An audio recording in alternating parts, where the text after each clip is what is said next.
Boa noite a todos. Que a paz de Jesus nos conduza nessa noite. Para iniciarmos as atividades da noite, vamos fazer a nossa prece. Então, elevemos o nosso pensamento a Deus, a Jesus, pedindo ao Divino Amigo que possa estar conosco nesta oportunidade em que nós dedicamos um tempo para reflexões mais elevadas. Que as nossas mentes possam ser iluminadas pelas mentes que estão no plano espiritual superior, para que tenhamos a condição de absorver os conteúdos que aqui serão expostos, mas principalmente que tenhamos a condição de absorver as energias espirituais que já estamos recebendo a partir de agora.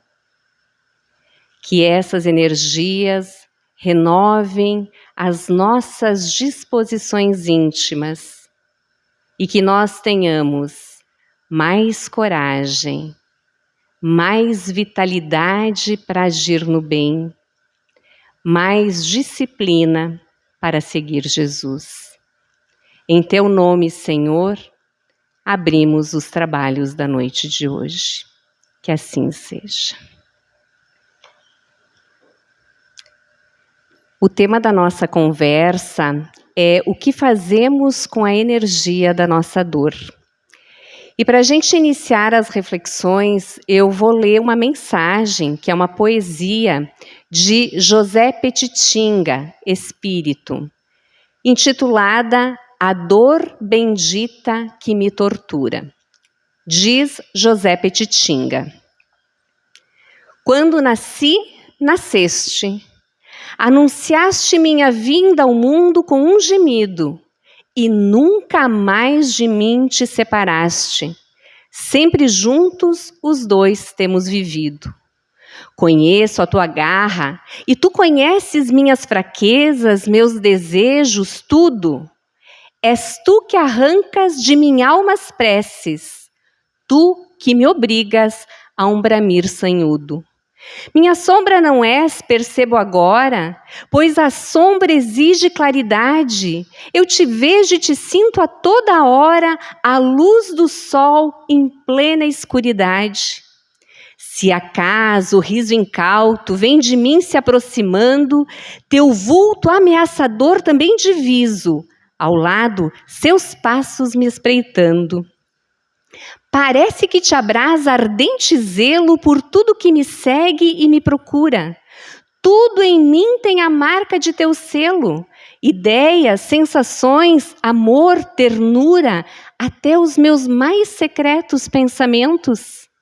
Ciosa espreitas, rancorosa e fria, e nega aos meus rudes padecimentos a extrema unção bendita da alegria. Quem, pois, és tu que tanto me acabrunhas? Quem és? Se me acompanhas como amante, por que travas as largas unhas no peito meu sem forças, arquejante? Quem és?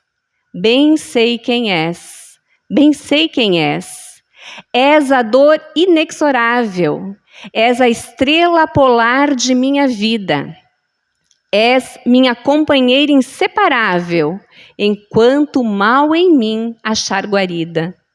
Quando, porém, no lugar do mal, triunfante o bem surgir, dourando meu futuro, me deixarás dizendo: amigo, avante, pode seguir sozinho, agora és puro. E com essa iniciação dessa poesia de José Petitinga, nós iniciamos as primeiras considerações da noite sobre o tema, que é a dor. Quando nós procuramos a definição de dor, de sofrimento, nós vamos ali fazer uma busca simples no Google e nós encontramos como dor: aflição, agonia, angústia, mal, padecimento, tortura. Então, nós ficamos questionando, se eu colocar numa balança, de um lado a saúde e de um lado a doença, será correto a gente afirmar que estar doente ou que a doença é um mal e que a saúde é um bem?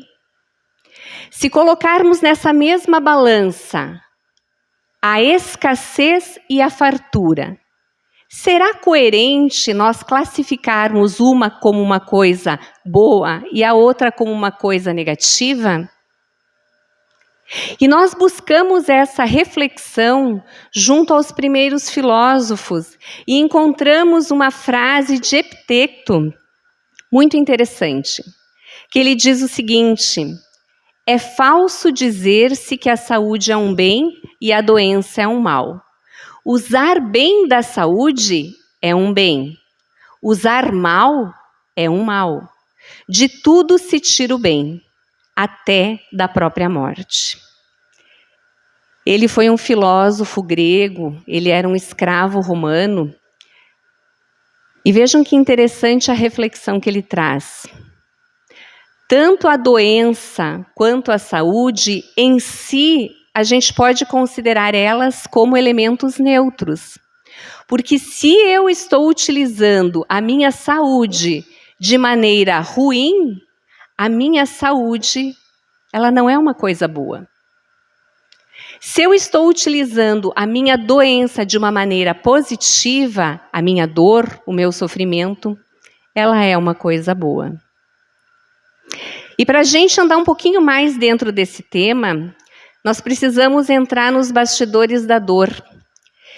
E para entrar nos bastidores da dor, a gente vai fazer uso desse livro, O Problema do Ser, do Destino e da Dor, de Leon Denis. E Leon Denis vai dizer o seguinte, que a dor é uma lei de equilíbrio e educação. O sofrimento não é muitas vezes mais do que a repercussão das violações da ordem eterna cometidas. Mas sendo partilha de todos, deve ser considerado como necessidade de ordem geral, como agente de desenvolvimento, condição de progresso. Vamos dividir esse texto em 3 partes. A dor é uma lei de equilíbrio e educação. Quando eu falo que algo é uma lei, significa que algo precisa ser cumprido. Para que nós possamos chegar ao ponto da nossa educação moral e do nosso equilíbrio, a dor, ela é inevitável. Ela faz parte da pedagogia da vida, dos encarnados neste planeta de provas e expiações. A dor é parte da lei divina. Todos nós que estamos aqui estamos inseridos nesse contexto. E todos nós iremos experimentar dores. Ele fala também que o sofrimento não é muitas vezes mais do que a repercussão das violações da ordem eterna cometidas. O que ele nos traz aqui? A lei de causa e efeito.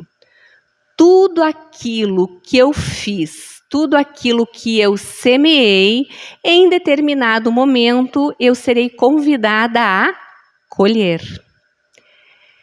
Haroldo Dutra Dias, ele fez uma analogia que eu achei muito interessante numa palestra, que ele disse que a gente tem que imaginar que a gente está aqui na Terra num self-service. A gente está com o nosso prato e tem muitas coisas aqui na Terra que a gente pode se servir. Coisas boas e coisas que não são boas. Coisas nobres e coisas que não são nobres. Mas a gente vai servindo aquilo que nos apraz. E a gente vai se servindo.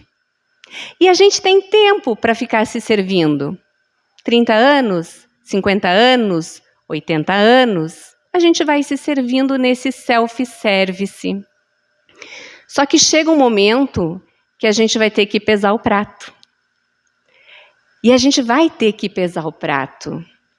Não há como fugir de colocar o prato daquilo que a gente escolheu na balança da vida. Quando a gente está ali se servindo, é só alegria. A gente está na parte boa, semeando. Muitas vezes, quando a gente chega na hora de fazer a nossa pesagem, a gente chega na hora de começar a colheita. E geralmente, quando começam as colheitas, a gente começa a sentir dor, a sofrer.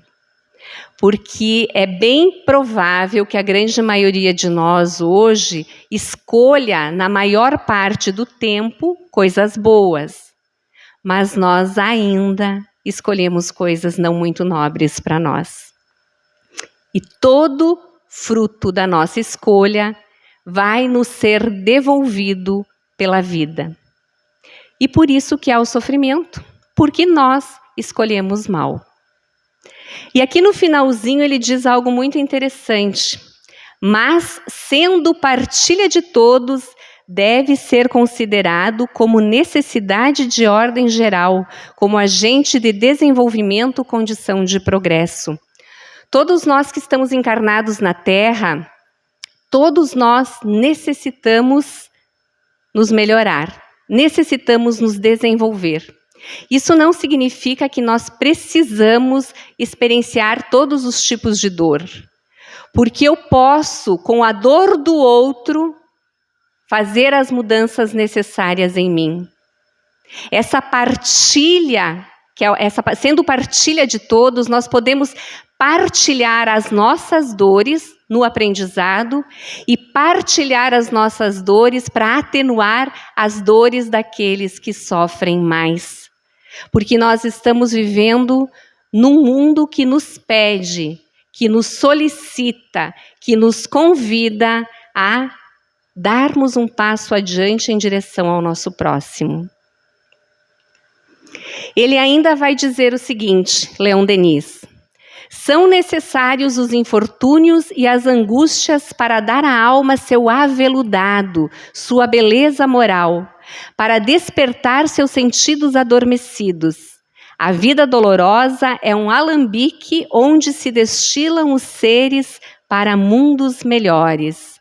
Olha que coisa linda. O que é esse aveludado na alma?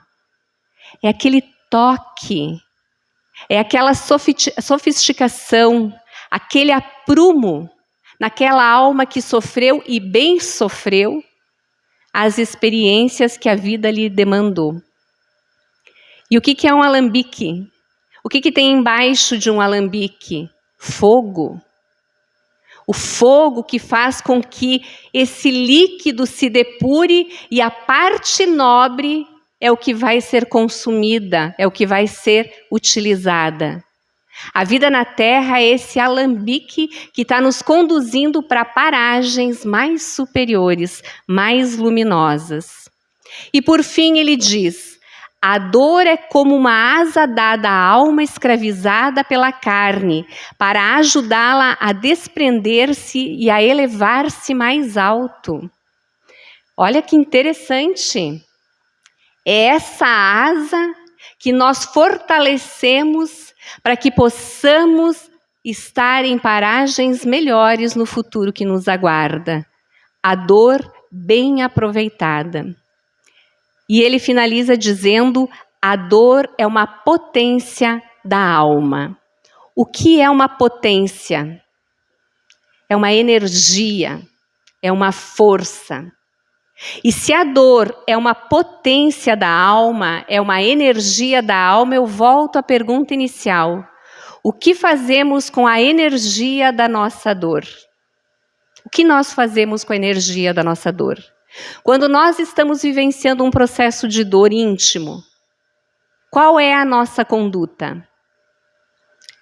Transformamos o lar num lugar de queixas, num lugar de azedume, de reclamações. Como que nós agimos? E como o nosso tema é basicamente esse, o que fazemos com a energia da nossa dor, eu trouxe 3 exemplos para a gente ver como certas pessoas trabalharam com a sua própria dor e na partilha com a dor dos outros. O primeiro exemplo é essa jovenzinha de 15 anos, Emma Koch. A Emma, ela tem uma doença rara, que é a gastroparesia. Essa doença faz com que o seu estômago, os músculos do seu estômago paralisem, não funcionem. Então, ela precisa passar 22 horas por dia ligada a 2 bombas que a alimentam de forma direta. A alimentação é de forma direta. Mas a Emma, ela tem um sonho e ela tem uma paixão, que é a música.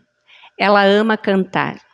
E mesmo com todas essas dificuldades, com essa necessidade de ficar ligada a essa máquina 22 horas por dia, mesmo com as dores terríveis que ela sente durante o dia inteiro, mesmo com os enjoos, com os vômitos constantes, mesmo não tendo energia, porque ela não consegue caminhar por muito tempo porque ela não tem energia, ela participou do The Voice na Holanda e ganhou.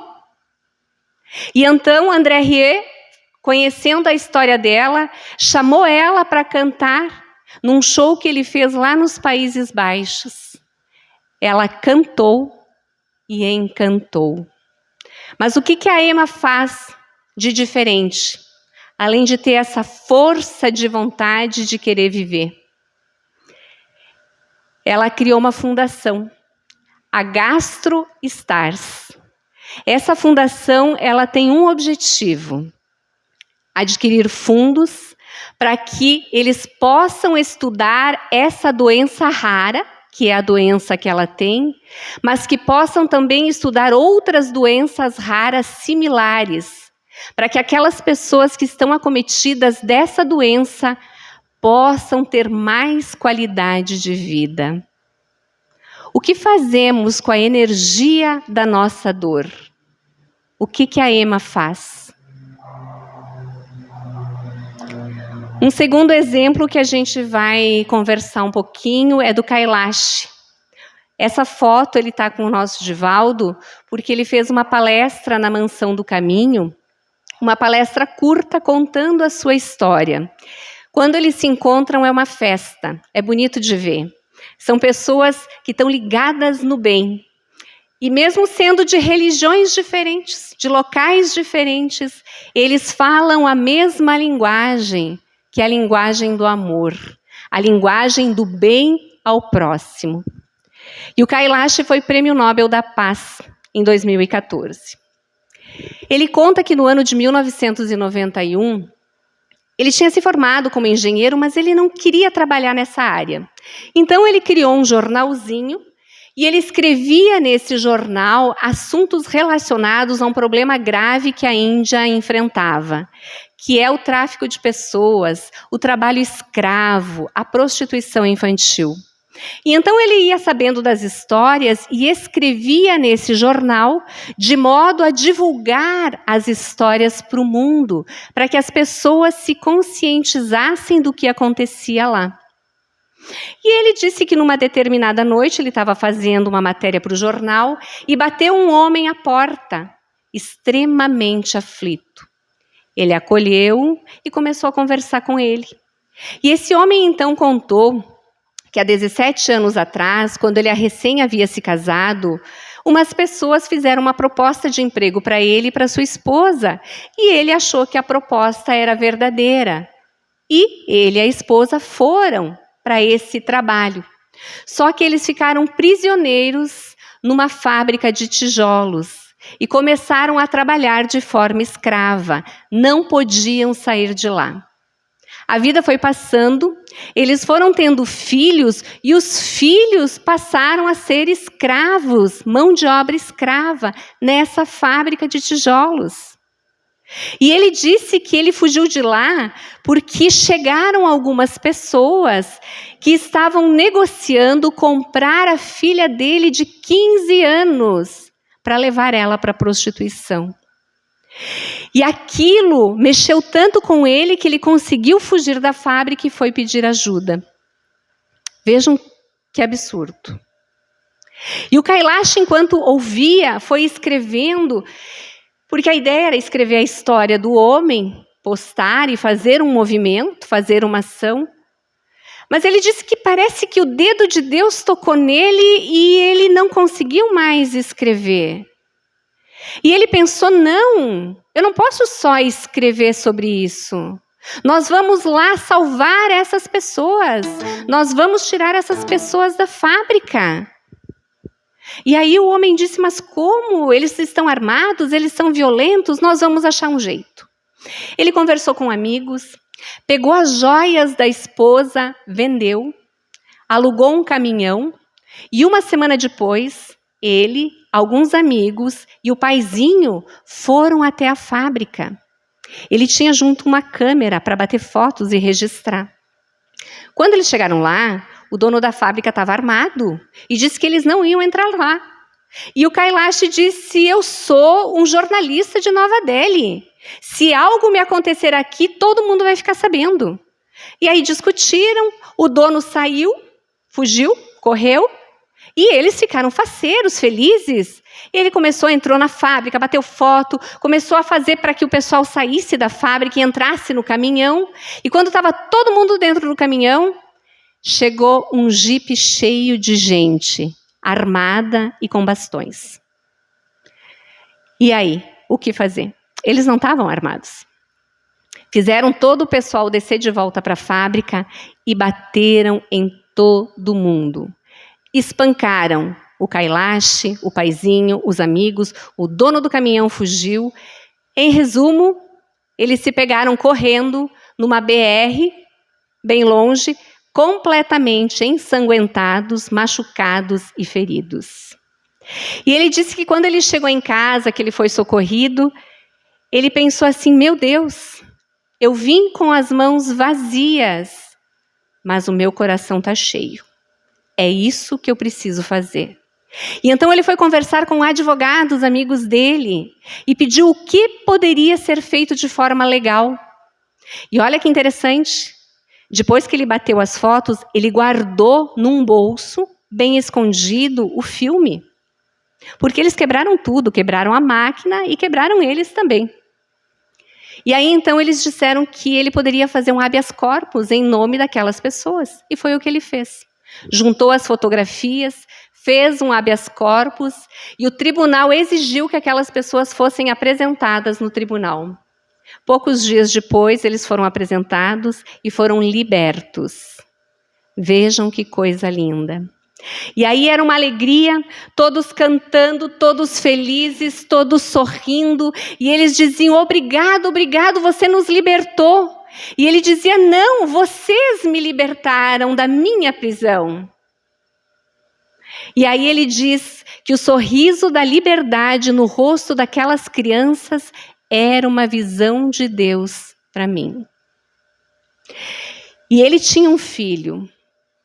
E ele disse que depois que ele compreendeu que não era só o filho dele que era filho dele, que todas as crianças do mundo eram seu filho, ele começou então a fazer esse movimento, que é o movimento Salve a Infância, que é o Bashpan, e hoje são mais de 88 mil crianças libertadas pelo movimento que ele realizou e continua realizando. Por isso que ele foi Prêmio Nobel da Paz. A partilha da dor do outro. Não é minha dor. O meu filho está em casa, não está sofrendo isso. Mas é a dor do outro. Podia ser meu filho. E pela extensão desse pensamento divino, é meu filho em humanidade. O que fazemos com a energia da nossa dor? E por fim, nosso último caso, o pastor Lee, da Coreia do Sul.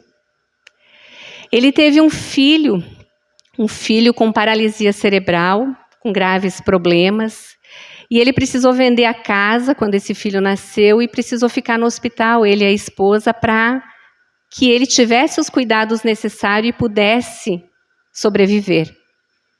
E vivendo essa dor absurda de ter um filho entre a vida e a morte, carregando problemas muito graves, vivendo as experiências cotidianas de um hospital, ele começou a perceber algo que ele sabia que existia, mas não naquele tamanho, que é o abandono de bebês na Coreia. As crianças eram abandonadas, pequenininhas, bebês, na porta do hospital, na lixeira da frente, eram colocadas em qualquer canto e muitas morriam de frio. E ele ficou chocado com aquilo. E mesmo vivendo a dor que estava vivendo no hospital, vejam o que ele fez. Ele criou a Baby Box, que é uma caixa lá na comunidade dele, na igreja, onde eles têm a igreja. Ele criou uma caixa. Essa caixa, dentro, ela é aquecida. Ela é toda forrada. E na frente ela tem uns dizeres orientando que aquelas mães que estão pensando em abandonar seus filhos, que não deixem eles em qualquer lugar, que entreguem ali na caixinha, que essa criança será bem cuidada, será amada, será destinada a um lar de adoção. Mas se essa mãezinha quiser ficar com o filho e precisa de ajuda, que ela bata na porta e entre com o filho, que ela será ajudada.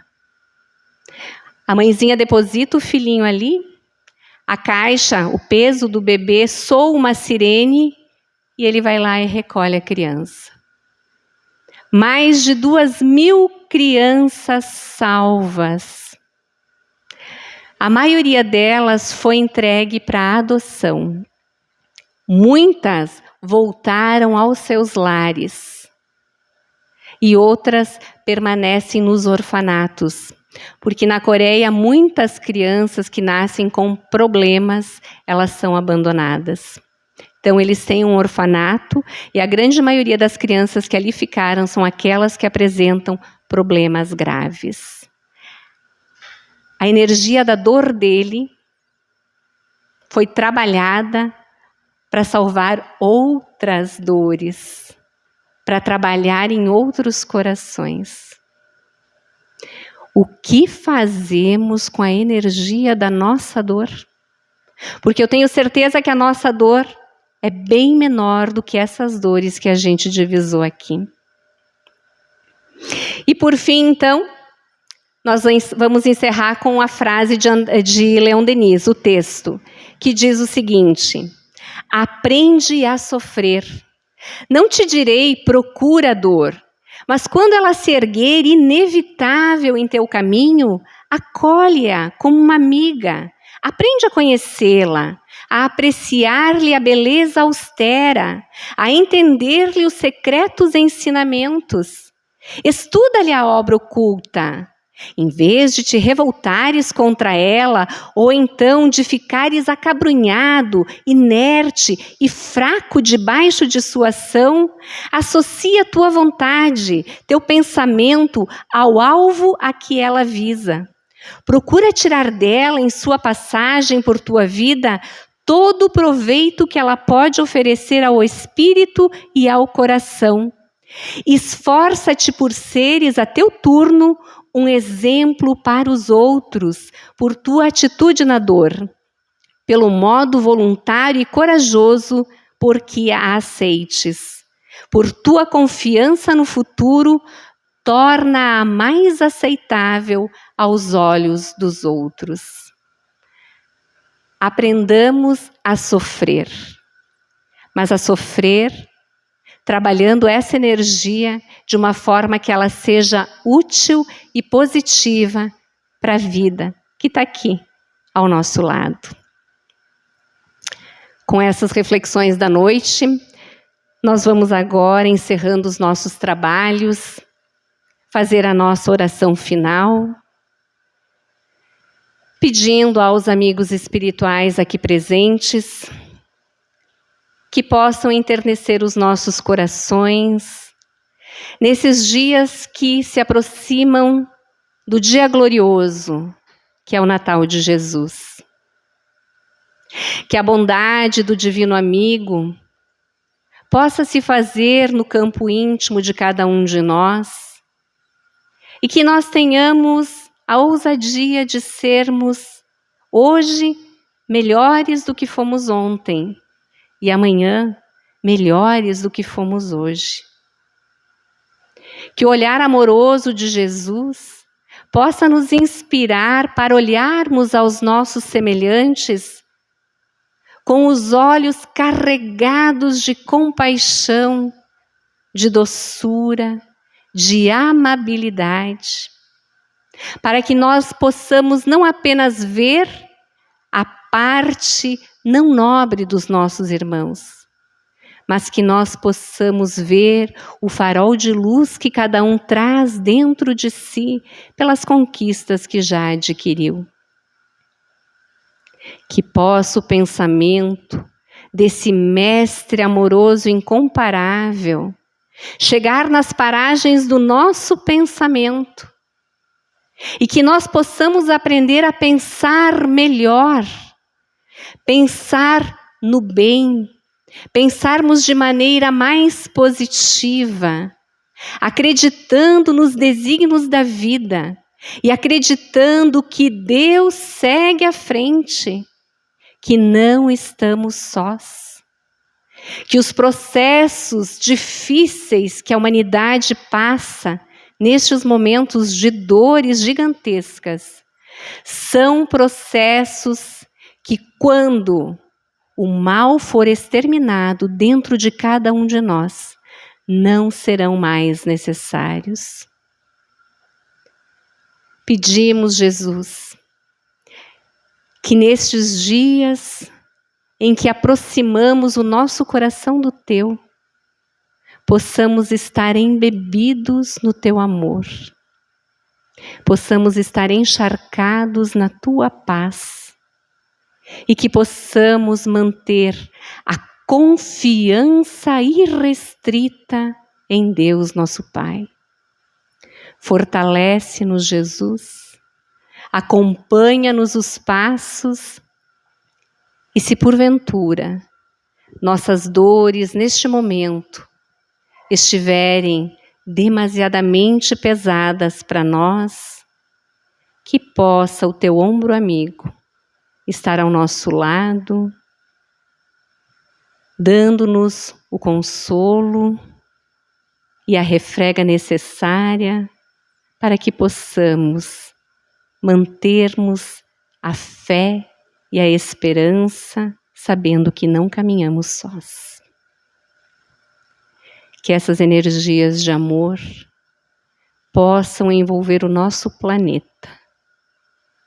Que a paz doce de Jesus possa chegar a todos os corações, principalmente aqueles que se distanciaram do seu amor.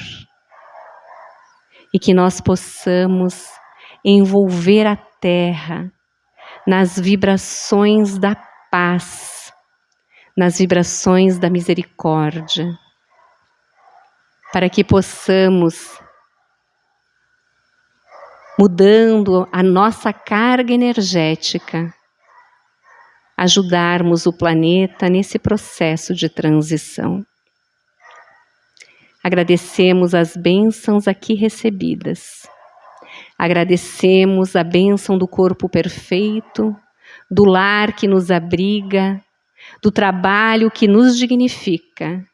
E te pedimos, Senhor, permanece conosco, que possamos continuar contando com a Tua presença e com a presença dos amigos espirituais que nos inspiram, que nos amam e que querem que nós tenhamos êxito nessa jornada de luz.